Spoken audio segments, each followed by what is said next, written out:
మీ అందరికీ శుభ శుక్రవారపు వందనాలు తెలియజేస్తున్నాను.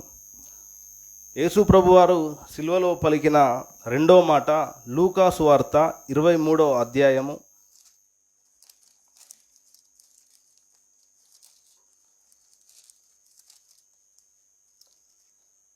39 నుండి చూస్తే, వ్రేలాడ వేయబడిన ఆ నేరస్తులలో ఒకడు ఆయనను దూషించుచు, నీవు క్రీస్తువు గదా, నిన్ను నీవు రక్షించుకొనుము, మమ్మును కూడా రక్షించుమని చెప్పెను. అయితే రెండో వాడు వాడిని గద్దించి, నీవు అదే శిక్షా విధిలో ఉన్నావు గనక దేవునికి భయపడవా? మనకైతే ఇది న్యాయమే, మనము చేసిన వాటికి తగిన ఫలం పొందుచున్నాము కానీ ఈయన ఏ తప్పిదము చేయలేదని చెప్పి ఆయన చూచి, యేసు, నీ రాజ్యంలోనికి వచ్చినప్పుడు నన్ను జ్ఞాపకం చేసుకొనుమనెను. అందుకు ఆయన వానితో, నేడు నీవు నాతో కూడా పరదేశంలో ఉందువని నిశ్చయముగా నీతో చెప్పుచున్నానెను. యేసు ప్రభువారు సిలువలో పలికిన రెండో మాట, నిశ్చయముగా పరదేశంలో నీవు నాతో కూడా ఉంటావు అని ఒక సిలువలో వేలాడుతున్న ఒక బందిపోటు దొంగకు ప్రభువారు వాగ్దానం చేస్తున్నారు. ఇక్కడ చూస్తే యేసు ప్రభువారు ఆయన ఎవరికి పరలోక రాజ్యంలో స్థానం కల్పిస్తున్నారంటే ఒక బందిపోటు దొంగకు. అసలు అతని జీవితంలో ఎన్నడూ ఊహించి ఉండడు. అతని జీవితంలో పరలోక రాజ్యం ఉన్నదనే విషయాన్ని దాని మీద దృష్టిగా అతనికి లేదు వాసనకు అప్పటివాక. కానీ ఎప్పుడైతే సిలువలో యేసుక్రీస్తు ప్రభువారిని చూస్తున్నారో, ఆయన ప్రేమను గురించి విన్నారో, అక్కడ వారిని క్షమిస్తున్న విధానాన్ని చూసినప్పుడు అతని హృదయము వెలిగించబడ్డది. అందుకే అప్పుడు ఆ పరలోక రాజ్యం గురించి ప్రార్థన చేస్తున్నాడు. ఇద్దరు దొంగల జీవితంలో చూస్తే ఇద్దరు ఒకే పాపపు కార్యాలు చేశారు. ఇద్దరు సమానంగా శిక్షా విధిలో ఉన్నారు.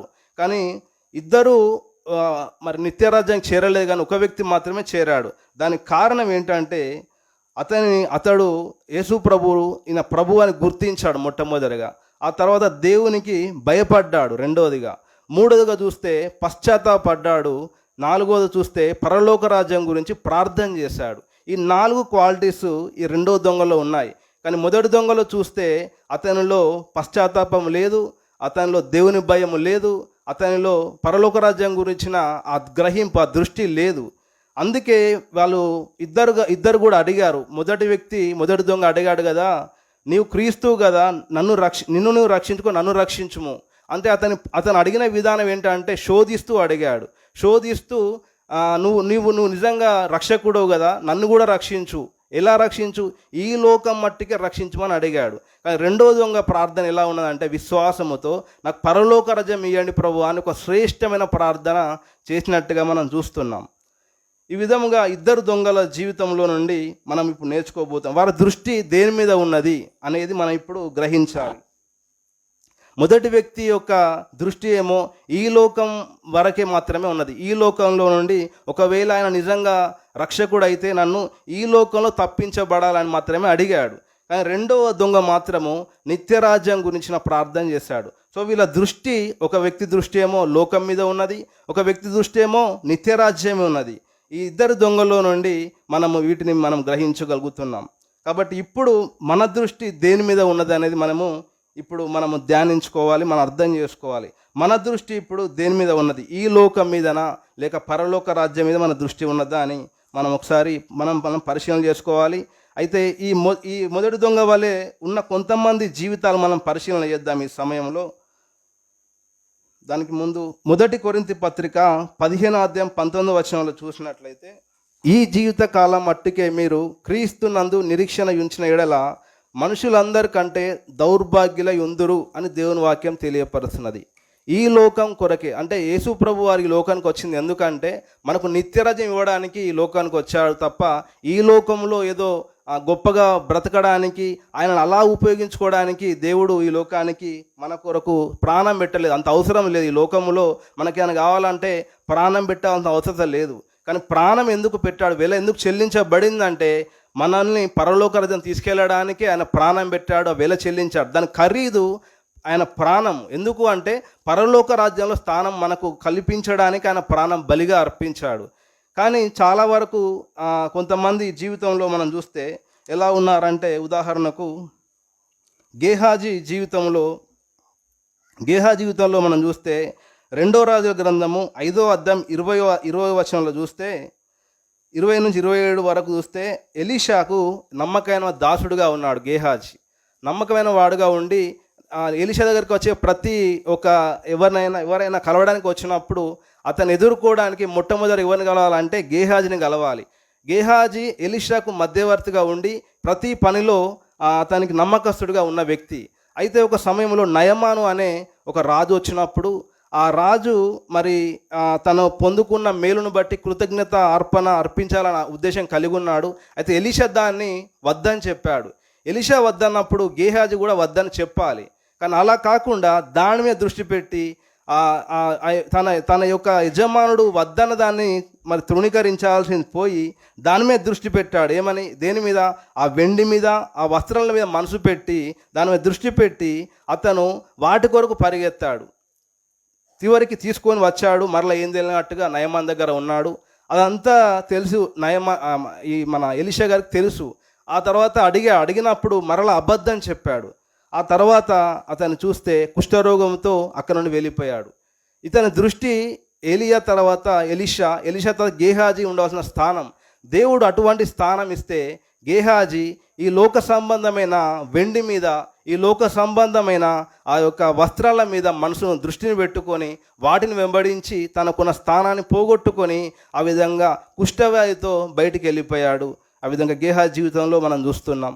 అదేవిధంగా గారడి సీమోను జీవితంలో మనం చూసినట్లయితే అపోస్తుల కార్యము 8వ అధ్యాయము 9వ వచనంలో చూస్తే, సియోనును ఒక మనుషుడు లోగడ పట్టణంలో గారడి చేయుచు తానెవడో ఒక గొప్పవాడనని చెప్పుకొనుచు సమరయ జనులను విభ్రాంతి పరచుచుండెను. కొద్దివాడు మొదలుకొని గొప్పవాడు మట్టుకు అందరూ దేవుని మహాశక్తి అనబడిన వాడు ఇతడే అని చెప్పుకొనుచు అతని లక్ష్యం ఉంచిరి. ఇతడు గారడీలు చేస్తూ ఆ పట్టణములో అనేక మందిని తన వైపు తిప్పుకున్నాడు. తనే గొప్ప వ్యక్తిగా కనపరుచుకుంటున్నాడు. అంతవరకు ఆ ఊరిలో ఎటువంటి అద్భుతాలు జరగలేదు. ఇతను చేస్తున్న గారడీలను బట్టి అందరు ఆశ్చర్యపోయారు. అందరు ఇతని మీద దృష్టి పెట్టి నిజముగా దేవుడు అంటే ఇతనిలోనే ఉన్నాడు అన్నట్టుగా అతని లక్ష్యం ఉంచారు. కానీ ఆ తర్వాత చూస్తే 8వ అధ్యాయం 12వ వచనంలోకి చూస్తే, అయితే ఫిలిప్పు దేవుని రాజ్యమును గూర్చి యేసుక్రీస్తు నామమును గూర్చి సువార్త ప్రకటించుచుండగా అందరూ బాప్తీసం పొందుచుండిరి. అక్కడ ఫిలిప్పు గారు ఆ పట్టణంలోకి వచ్చారు. వచ్చిన తర్వాత ఆయన ఏం చేస్తున్నారంటే దేవుని రాజ్యమును గూర్చి, ఆయన సువార్తను గురించి ప్రకటిస్తుంటే అనేక మంది ఈ ఫిలిప్పు వైపు తిప్పబడి అనేక మంది ప్రభులో చేర్చబడుతున్నారు, బాప్తిసం పొందుతున్నారు. అప్పుడు 13వ వచనంలో చూస్తే, ఈ గారడి సీము అనే విభ్రాంతి పొందే కార్యాలు ఆనాడు ఫిలిప్పు ద్వారా దేవుడు జరిగించాడు. ఆ జరిగిన కార్యాలను చూసి ఫిలిప్పు చేస్తున్న కార్యాలను మీద దృష్టి పెట్టి ఈ గారడి సీమోను మరి దేవుని యొక్క రాజ్యసువార్త మీద మనసు పెట్టలేదు, నిత్యరాజ్యం గురించి సువార్త మనసు పెట్టలేదు, కానీ దేవుని యొక్క కార్యాల మీద, దేవుడు ఏ విధంగా అద్భుతాలు జరిగిస్తున్నారో దాని మీద మనసు పెట్టి తను ఉన్నాడని కింది వచనంలో చూస్తే మనకు అర్థమవుతుంది. అప్పుడు 17వ వచనంలో, అప్పుడు పేతురు యోహాను వారి మీద చేతులుంచగా వారు పరిశుద్ధాత్మను పొందిరి. ఈయన ఏమడుగుతున్నాడు అంటే, మీరు చేతులుంచినప్పుడు మీరు అందరూ ఇట్లా చేతులు పరిశుద్ధాత్మను పొందుకుంటున్నారు కదా, ఆ శక్తి నాకు కావాలి అని అడుగుతున్నాడు. ఇతను దృష్టి దేని మీద అంటే ఇతను ఒక గొప్ప వ్యక్తిగా ఉండాలి, ఆ పట్టణంలో ఇతను ఒక అద్భుతాలు చేయాలి, సూచక్రియలు చేయాలి, ఎన్నో గొప్ప ఆ విధంగా అందరూ ఇతను చూసి చాలా గ్రేట్ మ్యాన్ అనుకోవాలనే ఆ దృష్టి కలిగి ఉన్నాడు. కానీ ఆ సువార్త ప్రకటించబడుతుందనే మనసు లేదు, నిత్యరాజ్యం గురించిన ఆలోచన లేదు. సువార్త చెప్పబడుతుంటే వింటున్నాడు కానీ దాన్ని గ్రహించలేని వానిగా, దాన్ని దృష్టి లేని వానిగా ఉన్నాడు. కానీ అతని దృష్టి దేని మీద ఉన్నదంటే అద్భుతాల మీద ఉన్నది, సూచక్రియల మీద ఉన్నది. ఆ విధంగా పరిశుద్ధాత్మను ఇతరుల మీదకి వారు ప్రార్థించినప్పుడు ఏ విధంగా వారు పొందుకుంటున్నారో ఆ శక్తి నాకు కావాలని వారిని చూసి ద్రవ్యం పెట్టి అడుగుతున్నాడు. అప్పుడు పేతురు గారు అతని గురించి చెప్తున్నారు కింద వచనాల్లో. అందుకు పేతురు, నీవు ద్రవ్యం ఇచ్చి దేవుని వరము సంపాదించుకొని తలంచుకున్నందున నీ వెండి నీతో కూడా నశించునుగాక. నీ హృదయము దేవుని ఎదుట సరైనదిగా కాదు గనుక ఈ కార్యమందు నీకు పాలు పంపు లేవు. కాబట్టి నీ చెడుతను మానుకొని మారుమనసు పొంది ప్రభువును వేడుకొని, ఒకవేళ నీ హృదయాలు క్షమింపబడవచ్చును. నీవు ఘోరమైన దుష్టత్వములోను దుర్నీతి బంధకం ఉన్నట్టు నాకు కనబడుచును అని చెప్పాను. అందుకు సీమోను, మీరు చెప్పిన వాటిలో ఏది నా మీదికి రాకుండా మీరే నా కొరకు ప్రభువుని వేడుకోండి అని చెప్పాను. ఇతనికి ఎంత నిర్లక్ష్యం ఉన్నదో మనకు కనబడుతుంది. ఒక దైవజనుడు హెచ్చరించాడు, ఏమని? నీలో ఇలాంటి దుష్టత్వం ఉన్నది, నువ్వు ఇలా చేయడం సరైనది కాదు, నువ్వు ఇలా చేయడం వల్ల దేవుని యొక్క ఉగ్రత నీ మీదకి వస్తుంది అన్నట్టుగా హెచ్చరిస్తే, అతనిలో ఆ దైవ భయము లేదు, పరలోక రాజ్యం చేరాలనే ఆశ, ఆ దృష్టి లేదు. కానీ అదేదో మీరే ప్రార్థన చేయండి నా కొరకు అని నిర్లక్ష్యంగా సమాధానం చెప్తున్నాడు. అతని యొక్క జీవితంలో ఎన్నో బంధకాల్లో ఉన్నాడు. అతను మంచిగా ఉన్నట్టు కనబడుతున్నాడు, ఫిలిప్పును విడబాయకుండా ఉన్నట్టు కనబడుతున్నాడు. అతని దృష్టి మాత్రము ఈ లోక సంబంధం వాటిని పెట్టుకొని అనేకమైన దుర్నీతి బంధకాలు ఉన్నట్టుగా అతని జీవితంలో మనము గ్రహిస్తున్నాం. అదేవిధంగా ఇస్కరియోతు యూదా జీవితంలో కూడా మనం పరిశీలన చేస్తే, మత్తయి సువార్త 25వ అధ్యాయము 14-15 వచనంలో చూస్తే, అప్పుడు 12 మందిలో ఒకడు ఇస్కరియోతు యూదా ప్రధాన యాజకుల యుద్ధకు వెళ్ళి, నీ నాయనను మీకు అప్పగించిన ఎడల నాకేమిత్తురని వారిని అడిగాను. యేసు ప్రభును వెంబడిస్తున్న శిష్యులలో 12 మంది శిష్యులలో ఒకడైన ఇస్కరియోతు యూదా. ఇతని స్థానం ఏంటంటే 12 మందిలో ఒకడుగా ఉండవలసిన స్థానం. అంత గొప్ప స్థానంలో ఉండి ఇతని దృష్టి దేని మీద ఉందంటే, ఈ లోక సంబంధమైన ఆ ధనం మీద అతనికి మనసు ఉంది, దృష్టి ఉన్నది.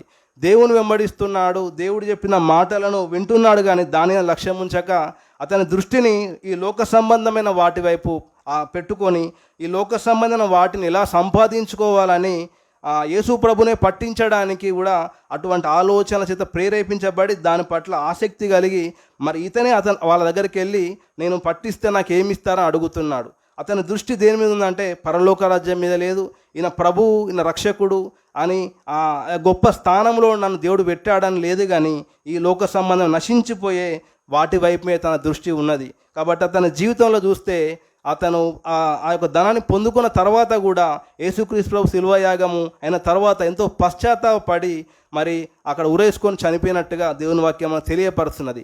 ఈ విధంగా ఈ లోకం మట్టికే అందరి దృష్టి, వీరి జీవితాలు చూస్తే అందరూ ఈ లోకం కొరకు ఆలోచించారు. దేవుడిచ్చిన స్థానము తగినట్టుగా జీవించాలి, కానీ జీవించకుండా ఈ లోకం వైపు వారు ఆకర్షించబడి ఈ లోకం మీద మనసు పెట్టుకొని ఈ లోక సంబంధమైన వాటిని అపేక్షించి వారి జీవితాలను వారు విధంగా పాడు చేసుకున్నట్టుగా దేవుని వాక్యం తెలియపరుస్తున్నది. అందుకే మనం మొట్టమొదటి చదువుకున్న విధంగా 1 కొరింథీ పత్రిక 15-19లో ఈ జీవిత కాలం మట్టుకే మనము క్రీస్తు యేసు నందు నిరీక్షణ ఉంచిన ఎడల మనుషులందరికంటే కూడా మనం దౌర్భాగ్యం అవుతాం. ఎందుకంటే ఈ లోకంలో మనం దేని మనసు పెట్టుకున్నా కూడా ఇది కేవలము అల్పకాల జీవితము, ఈ కేవలము నశించిపోయే జీవితము. ఈ శరీరం ఎప్పటికైనా ఇది కేవలం మట్టిలో కలవలసిందే. ఈ మట్టిలో కలిసేదాన్ని కాపాడేది ఈ ప్రపంచంలో ఏది లేదు. కానీ మనలో ఉన్న ఆత్మ అది నిత్యరాజ్యం చేరాలి. అందుకొరకే ప్రభు ఈ లోకానికి వచ్చి మనందరి కొరకు తన ప్రాణాన్ని ఆ సిలువలో ధారపోసి తన ప్రాణాన్ని బలిగా అర్పించాడు. దానికి కారణం ఏంటంటే మనం నిత్యరాజ్యం చేరాలని ప్రభు పనిచేశాడు. దేవుని యొక్క దృష్టి మన మీద ఏ విధంగా ఉన్నదంటే మనల్ని పరలోక రాజ్యం చేర్చాలని దేవుని యొక్క దృష్టి మన మీద ఉన్నది. మన దృష్టి దేని మీద ఉండాలంటే మనం పరలోక రాజ్యం చేరాలనే దృష్టి మనం కలిగి ఉండాలి. అలా కాకుండా మనము ఈ లోక సంబంధమైన వాటి మీద మనసు పెట్టుకోకుండా ఉండాలని దేవుని వాక్యం మనకు తెలియపరుస్తున్నది. అదేవిధంగా రెండో దొంగ వలె పరలోక రాజ్యం మీద మనం దృష్టి పెట్టి ఉండాలి. రెండో దొంగ జీవితంలో చూస్తే అతడు దేవుని పట్ల భయం కలిగి ఉన్నాడు, దేవుడు ఆయన గుర్తించాడు, పశ్చాత్తాపడ్డాడు. ఈయన రక్షకుడు, ఈయనకు రాజ్యం ఉన్నది, సో ఈయనకు నేను ఏ విధంగా ప్రార్థన చేయాలి అని అనుకున్నాడంటే, నాకు నిత్య రాజ్యం కావాలి ప్రభువా, నాకు పరలోక రాజ్యం కావాలి ప్రభువా అని ఆ శ్రేష్టమైన పరలోక రాజ్యాన్ని ఆశించాడు. పరలోక రాజ్యాన్ని కోరుకొని ప్రార్థన చేశాడు. దానికి ప్రభు కూడా తన విశ్వాసాన్ని బట్టి, తనలో కలిగిన పశ్చాత్తాపాన్ని బట్టి, తన పట్ల తనకు దేవుని పట్ల తనకున్న భయాన్ని బట్టి దేవుడు కూడా వాగ్దానం చేశాడు, నేడు నీవు నాతో కూడా పరదేశంలో ఉండు అని. కాబట్టి అతని దృష్టి ఇప్పుడు దేని మీద ఉన్నదంటే పరలోక రాజ్యం చేరాలనే దాని మీద దృష్టి పెట్టుకొని ఆ విధంగా ప్రార్థన చేశాడు. ఆ విధంగా ఈ లోకంలో జీవించిన వారు పరలోక రాజ్యం దృష్టి పెట్టుకొని వారి జీవితంలో ఏ విధంగా వారు జీవించారో వారిని కూడా మన జీవితాలను పరిశీలన చేద్దాం. పౌలు గారు జీవితంలో చూస్తే ఫిలిప్పీ పత్రిక 3వ అధ్యాయము 4వ వచనంలో చూస్తే, కావలనంటే నేను నా శరీరమును ఆస్పదం చేసుకొని వచ్చును, ఎవడైనాను శరీరము ఆస్పదం చేసుకొని దలిచిన ఎడల నేను మరి ఎక్కువగా చేసుకొని వచ్చును. 8వ దినమున సున్నతి పొంది తిని ఇశ్రాయేలు వంశవాడనై బెన్యామీను గోత్రంలో పుట్టి హెబ్రీయుల సంతానమైన హెబ్రీయుడనై ధర్మశాస్త్రం విషయమై పరిసయుడనై ఆసక్తి విషయంలో సంఘమును హింసించువాడనై ధర్మశాస్త్రము వలన నీతి విషయంలో అనింద్యుడనై ఉంటిని. అయితే ఏవేవి నాకు లాభకరములై ఉండెనో వాటిని క్రీస్తు నిమిత్తము నష్టముగా ఎంచుకుంటుని. పౌలు గారి జీవితంలో చూస్తే ఒకవేళ శరీర సంబంధంగా అతిశయించాలంటే ఇతనితో పోటీ పడితే ఎవరు కూడా నిలబడలేరు. ఎందుకంటే అతనిలో పౌలు గారి జీవితంలో అన్ని గొప్పవి ఉన్నాయి. కానీ ఇవన్నీ పనికిరానివని ఎప్పుడైతే పౌలు గారు గుర్తించారో అప్పుడు 7వ వచనంలో చూస్తున్నాం, అయినను ఏవేవి నాకు లాభకరములై ఉండెనో వాటిని క్రీస్తు నిమిత్తము నష్టముగా ఎంచుకొంటిని అని ఇక్కడ పౌలు గారి జీవితంలో మనం చూస్తున్నాం. అదేవిధంగా 3వ అధ్యాయము మరి ఇంకా లాభకరం అన్నిటి నష్టంగా ఎంచుకున్నాడు, సమస్తమును నష్టముగా ఎంచుకుంటున్నాడు. ఫిలిప్పీ పత్రిక 3:8 వచనంలో చూస్తే సమస్తం నష్టంగా ఎంచుకుంటున్నాడు. ఎందుకు అంటే ఈ భూమి మీద ఎంతకాలం బ్రతికినా అంత వ్యర్థమే, శూన్యమే అని అతనికి అర్థమైంది. అదేవిధంగా 1 కొరింథీ పత్రిక 11:1 వచనంలో చూస్తే నేను క్రీస్తును పోలి నడుచుకుంటున్నాను, మీరు నన్ను పోలి నడుచుకోండి అని చెప్తున్నాడు. క్రీస్తును పోలి నడుచుకునే స్థాయిలోనికి పౌలు గారు వచ్చారు. ఒకప్పుడు అతనికి అన్నీ ఉన్నాయి, కానీ ఇప్పుడు పరలోక రాజ్యం సంపాదించుకోవాలని పౌలు గారు తన జీవితంలో ఉన్నవన్నీ లాభకరమైనన్ని నష్టంగా ఎంచుకున్నాడు. ఏవైతే ఈ లోకంలో గొప్పవనుకున్న పెంటతో సమానంగా ఈ లోకాన్ని ఎంచుకున్నాడు. పరలోక రాజ్యం చేరాలి, పరలోక రాజ్యమే విలువైనది అని మనసు పెట్టి క్రీస్తులాగా తన జీవితాన్ని మార్చుకొని ఇప్పుడు అంటున్న మాట ఏంటంటే, నేను క్రీస్తును పోలి నడుచుకున్న ప్రకారము మీరు నన్ను పోలి నడుచుకోండి అని చెప్తున్నాడు. పౌలు గారి దృష్టి దేని మీద ఉన్నదంటే ఇప్పుడు పరలోక రాజ్యం మీద ఉన్నది, ఈ లోకం మీద లేదు. కాబట్టి పౌలు గారి జీవితంలో నుండి మనము నేర్చుకుంటున్నాం, పౌలు గారిలాగా మనము మన దృష్టిని పరలోక రాజ్యం మీద కేంద్రీకరించాలి. అదేవిధంగా పేతురు గారి జీవితంలో చూస్తే మరి మత్తయి సువార్త 4వ అధ్యాయము 18, 19, 20 వచనాలు చూస్తే ఆయన చేపలు పట్టే చేపల వ్యాపారి, జాలరి, అటువంటి వ్యక్తి. అతను మరి ఆ బిజినెస్లో ఎంతో మరి ఉన్నాడు. ఆ చేపల వ్యాపారంలో అతని సహోదరుడు ఇద్దరు కూడా మరి వ్యాపారం చేస్తున్న వారుగా మనము మత్తయి సువార్తలో 4వ అధ్యాయంలో చూడగలుగుతాం. అయితే యేసు ప్రభు వారు వచ్చి ఎప్పుడైతే నువ్వు నన్ను వెంబడించుమని పేతురు గారితో చెప్పారు, అప్పుడు తన యొక్క బిజినెస్ అంతటిని విడిచిపెట్టాడు. ఈ లోకంలో ఉన్నదంతా ఆ డబ్బు లాభకరం అన్నిటిని విడిచిపెట్టి ప్రభువును వెంబడించాడు. అప్పుడు ఆ ప్రభువును వెంబడించినప్పుడు అతనికి కూడా ఒక డౌట్ వచ్చింది, అయ్యో ప్రభువా, మరి నేను అన్నిటినీ మరి విడిచిపెట్టి నేను వెంబడిస్తున్నాను కదా, మరి నాకేం దొరుకుతుంది అని చెప్పి అతను కూడా కొంచెం డౌట్ పడి అక్కడ ప్రభువుని అడిగాడు ఒక మాట. 19వ అధ్యాయము 27వ వచనంలో పేతురు, ఇదిగో మేము సమస్తాన్ని విడిచిపెట్టి వెంబడించింది గనక మాకేమి దొరుకునని ఆయన అడగగా యేసు వారితో ఇట్లా, ప్రపంచ పునర్జన్మందు మనుష్య కుమారుడు తన మహిమగల సింహాసనం మీద ఆసీనుడై ఉన్నప్పుడు నన్ను వెంబడించిన మీరును 12 సింహాసనాల మీద ఆసీనులై ఇశ్రాయేలు 12 గోత్రం వారికి తీర్పు తీర్చుదురు అని ప్రభువారు పేతురు గారికి జవాబు చెప్పారు.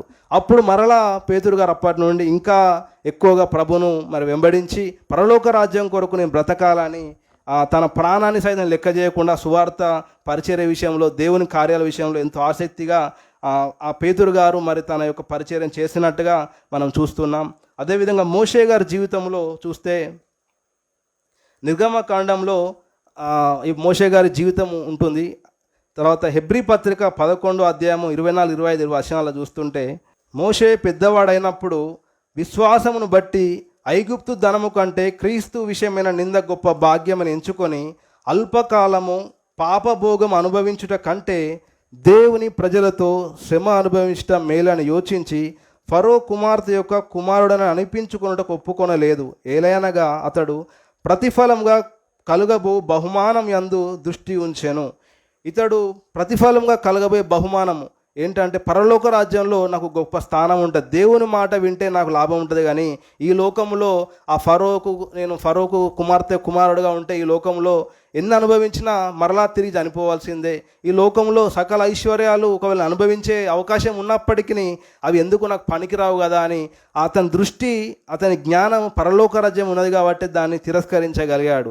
ఈ విధంగా మోషే వలె మనము కూడా ఈ లోక సంబంధమైన వాటి వైపు మనం ఆకర్షించబడకుండా వాటిని తిరస్కరించి మన దృష్టిని మన యొక్క గురిని పరలోక రాజ్యమే పెట్టుకున్నప్పుడు మనము కూడా ఈ లోక సంబంధ వాటి వైపు కాకుండా పరలోక రాజ్యం కొరకు జీవించే వారంగా మనం ఉంటామని దేవుని వాక్యం మనకు తెలియపరుస్తున్నది. అదేవిధంగా ఆది సంఘం గురించి కూడా మనము చూస్తే అపోస్తుల కార్యము 2వ అధ్యాయంలో చూస్తే 44వ వచనం, విశ్వసించిన వారందరూ ఏకముగా కూడి తమకు కలిగినదంతయు సమిష్టిగా ఉంచుకొనిరి. ఇదియుగాక తమ స్థిరాస్తులను అమ్మి అందరికీ వారి అక్కర కొలది పంచిపెట్టిరి. మరియు వారు ఏక మనస్కులై ప్రతిదినము దేవాలయంలో తప్పక కూడుకొనుచు ఇంటింటా రొట్టె విరుచుచు దేవుని స్తుతించుచు ప్రజలందరి వలన దయ పొందిన వారై ఆనందముతోనూ నిష్కపటమైన హృదయముతోనూ ఆహారం పుచ్చుకొనుచుండిరి. మరియు ప్రభువు రక్షణ పొందుచున్న వారిని అనుదినము వారితో చేర్చుచుండెను. ఆది సంఘము ఎలా ఉన్నదంటే వారు విశ్వసించిన వారందరూ ఏకంగా కూడుకున్నారు. ఏకంగా అంటే ఒకే మనసు కలిగి ఒకే భావం కలిగి వారందరూ మనం అందరం పరలోక రాజ్యం కొరకే బ్రతకాలని వారు సమిష్టిగా ఏకమై వారందరూ మరి ఆ విధంగా విశ్వసించిన తమ కలిగిన అంతయు వారికి ఉన్న ఆస్తిపాస్తులు కానీ వారికి ఉన్న కలిగిన అంతా కూడా వారు సమిష్టిగా ఉంచుకొని, అదిగాక స్థిరాస్తులను అమ్మి వారికి ఉన్న ఆస్తిపాస్తులను కూడా అమ్మి అందరికీ వారు అక్కర కొలది పంచిపెట్టారు. ఎవరైతే అవసరతలో ఉన్నారో, ఎవరైతే మరి ఆర్థిక ఇబ్బందుల్లో, కష్టంలో, నష్టంలో ఉన్నారో అటువంటి వారందరికీ కూడా పంచిపెట్టినట్టుగా దేవుని వాక్యము మనకు తెలియపరుస్తున్నది. అంతేకాకుండా వారు ప్రతిదినము దేవాలయంలో తప్పక కూడుకొనొచ్చు. ప్రతిదినము వారు దేవుని సన్నిధిని ఆశ్రయించేవారుగా ఉన్నారు. ఆ తర్వాత ఇంటింటా రొట్టె విరుస్తున్నారు. అంటే ప్రభువు యొక్క దినాన్ని ప్రతిదినం వారు జ్ఞాపకం చేసుకుంటున్నారు.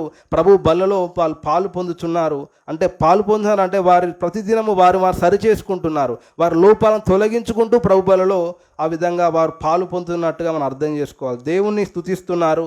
ప్రజలందరి వలన దయ పొందిన వారై ఆనందముతోనూ నిష్కపటమైన హృదయముతోనూ ఆహారం పుచ్చుకొనుచుండిరి.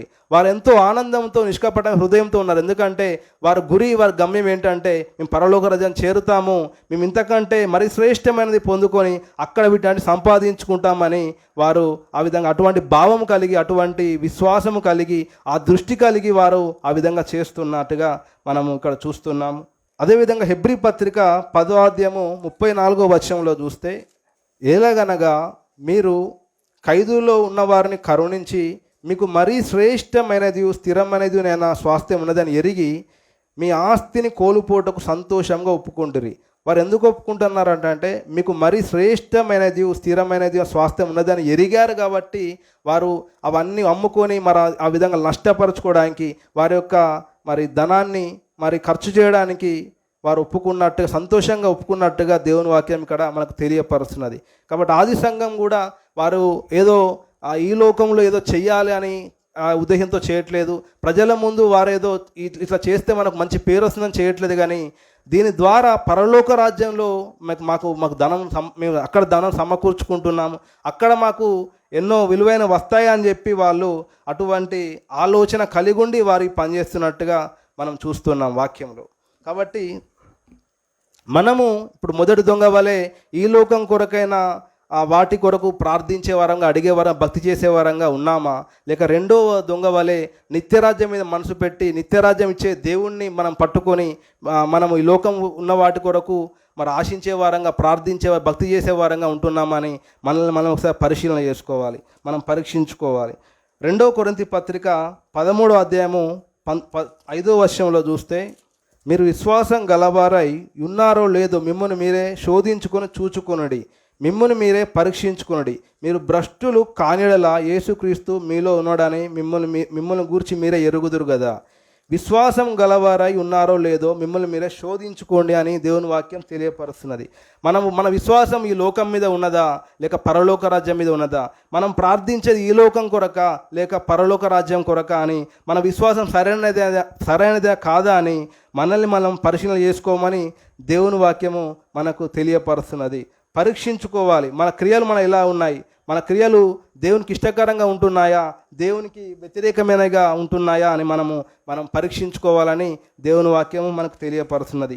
అదేవిధంగా రెండవదిగా 1 కొరింథీ పత్రిక 10వ అధ్యాయము 12వ వచనంలో చూస్తే, తాను నిల్చున్నానని తలంచుకొనివాడు పడకున్నట్లు జాగ్రత్తగా చూచుకొనవలెను. ఒక వ్యక్తి ఇప్పుడు మన ఆత్మీయంగా నిలబడ్డాం, ఇప్పటివరకు నిలబడ్డాం, ఒకవేళ రేపు పడిపోయే ప్రమాదం ఉన్నది, రేపు పడిపోయే బలహీనతలు ఉన్నాయి ఈ లోకంలో. కాబట్టి ప్రతిదినం మనం పడిపోకుండా ఉండాలంటే మనకు జాగ్రత్తగా ఉండాలి. ప్రతిదినం అలా మనల్ని మనం పరిశీలన చేసుకుంటూ జాగ్రత్తగా చూసుకుంటూ మనం భక్తి చేస్తూ మన జీవిత ప్రయాణంలో మన ఆత్మీయ పోరాటంలో పరలోక రాజ్యం దృష్టి పెట్టి ఆ మార్గంలో ఆ విధంగా నడవాలని దేవుని వాక్యము మనకు తెలియపరుస్తున్నది. మూడవదిగా చూస్తున్నాం, హెబ్రీ పత్రిక 12వ అధ్యాయము 1 నుండి చదువుతాం. ఇంత గొప్ప సాక్షి సమూహము మేఘం వలనే మనం ఆవరించి ఉన్నందున మనము కూడా ప్రతి భారమును సులువుగా చిక్కుల పెట్టు పాపమును విడిచిపెట్టి విశ్వాసమును కర్తయు దాన్ని కొనసాగించు వాడైన యేసు వైపు చూచుచు మన ఎదుట ఉంచబడిన పందెములో ఓపికతో పరిగెత్తుదాము. మనము యేసు ప్రభువుని చూస్తూ మనం పరిగెత్తాలి. ఈ లోకంలో సిలువలో చిక్కులు పెట్టే పాపాలు ఎన్నో ఉన్నాయి.